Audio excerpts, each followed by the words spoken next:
The most dangerous sound in this asylum isn't a scream. It's the silence that comes right after.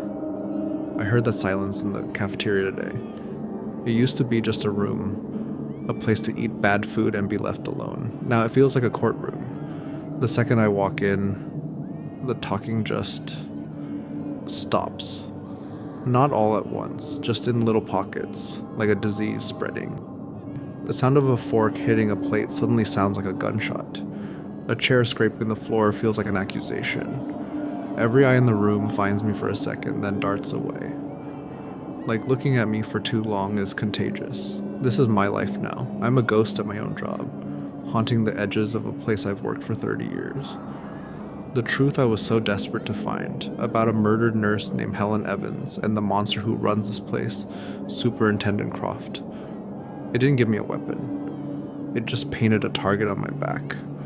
I went right to him. I walked into his polished, perfect office with the proof Helen left behind. A locket, a desperate note, and I put it right on his desk. I thought I could break him, force him to admit something. But guys like Croft don't break. They just twist things. He twisted Helen's memory, said she was just a delusional girl. He told me about the reporter who tried to help her, a man named Davies, and how he died in a tragic fire. He looked me right in the eye and gave me a choice: stay quiet and have a comfortable life, or get his special brand of therapy. I walked out of that office knowing I was a marked man. The whole asylum feels like it's turned against me now.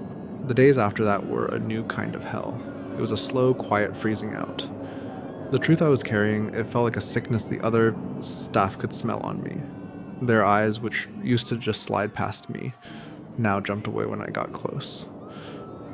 The orderlies would stop talking when I walked down the hall, and I'd hear them start up again in whispers as soon as I was gone. Sister Agnes, who'd at least given me a tired smile before, now just looked at me with a face like a stone. I was completely alone, surrounded by people I'd worked with for years. The cafeteria was the worst. I'd get my tray, find a seat in the corner, and the empty chairs around me felt like a verdict.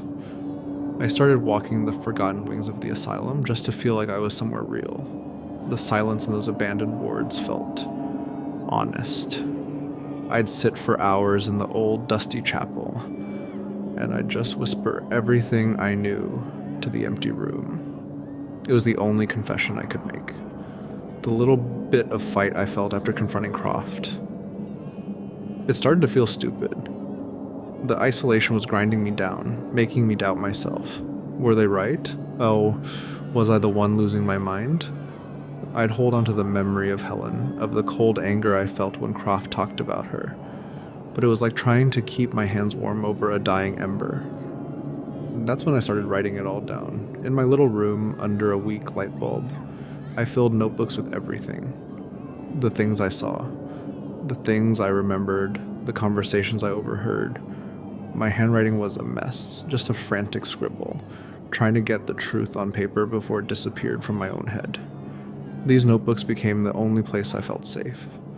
I hid them under the floorboards, inside old books, anywhere I thought his eyes couldn't reach. But the paranoia was always there. Every creak in the hallway, every shadow that moved, I was sure it was him, coming for me, coming for my story. I knew I couldn't stay, but I couldn't leave either. Not without the notebooks. They were the only thing that mattered anymore. The days that followed were proof of just how smart, how twisted Croft really was. He didn't lock me away. He dismantled me right out in the open. My usual duties were slowly given to other people. When I asked about missing patient files, they'd just give me a blank stare and tell me records get misplaced. The door to the research wing was suddenly locked. New security protocol, they said. When I asked Croft about it, he'd just give me that phony, concerned smile. "John, my dear fellow," he'd say, "perhaps a few days in the quieter wards would do you some good." A chance to rest. It wasn't a suggestion, it was a threat. He was cutting me off piece by piece from any part of the asylum where I could find more proof. The whispers started to follow a script, one I'm sure he wrote himself. He's been under a lot of strain, I'd overhear. Poor guy. This place can get to you. They were painting me as a victim of the asylum, just another good man who finally cracked.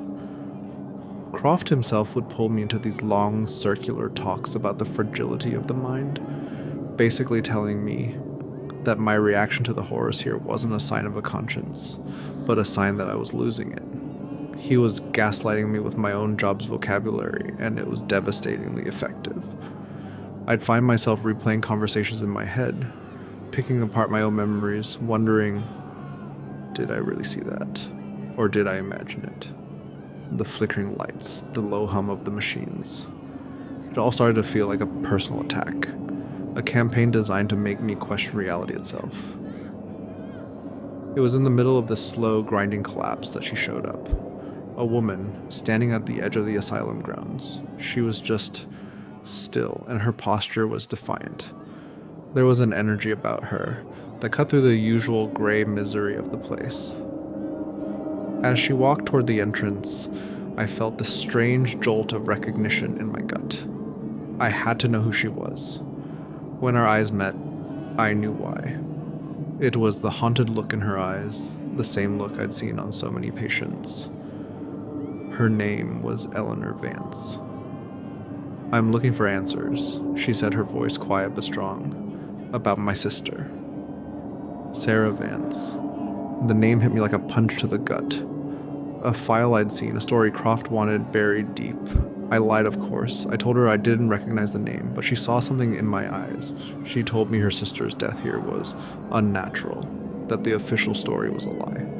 She was looking for an ally, and with a stupid, dangerous slip of the tongue, I let her know she might have found one. "The official story is often a convenient one," I said. It was a crack in my mask, and she saw it. She told me Sarah had kept a journal, and in it, she'd written about a kind nurse who tried to help her. A nurse named Helen Evans, the name that tied it all together. Eleanor Vance, the stranger, had just handed me the missing piece. Her sister knew Helen. Helen had tried to help her. Her arrival was like a rock thrown into the stagnant, murky water of St. Jude's. But it was also a bright light, shining right on the two of us for Croft to see. The conversation with Eleanor. Even though it was short, it lit a spark in me.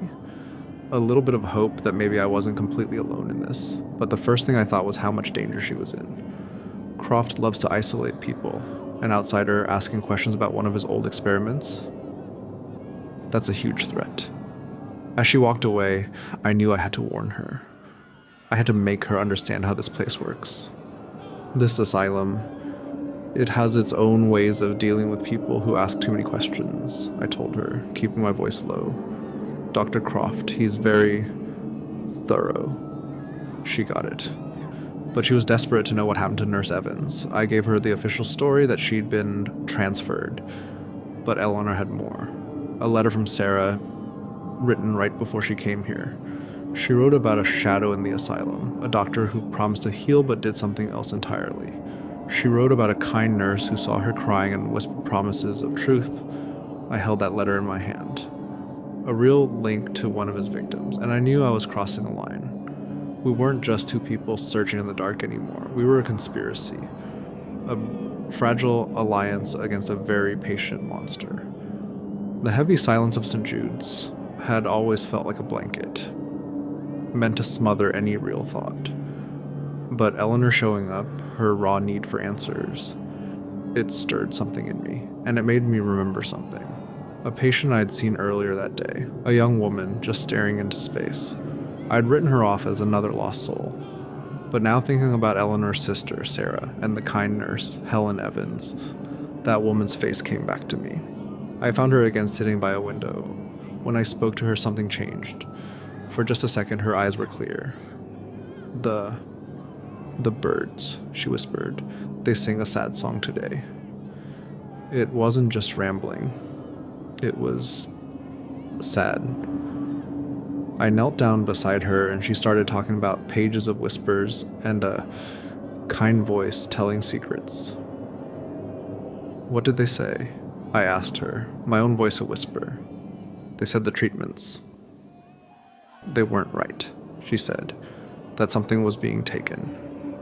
Not the sickness. Something important. Then she breathed the name, so quiet I almost missed it. Evans, they whispered her name. She was scared. But she looked. They don't like it when people look. My heart was pounding. This woman, who everyone thought was completely gone, she was a witness. She even told me Helen had left her something, a small stone, to remind her that someone else saw, that she wasn't crazy. She pulled it from the collar of her dress, a simple, smooth gray stone, a real physical piece of Helen's quiet rebellion. This patient, this accidental ally, had just proven I wasn't going crazy after all. The heavy steel door of the restricted ward groaned open. I wasn't the same man who had walked these halls before. The raw terror was gone. Now it was a cold, hard resolve. This place was a crime scene, and I was looking for the evidence Croft had missed.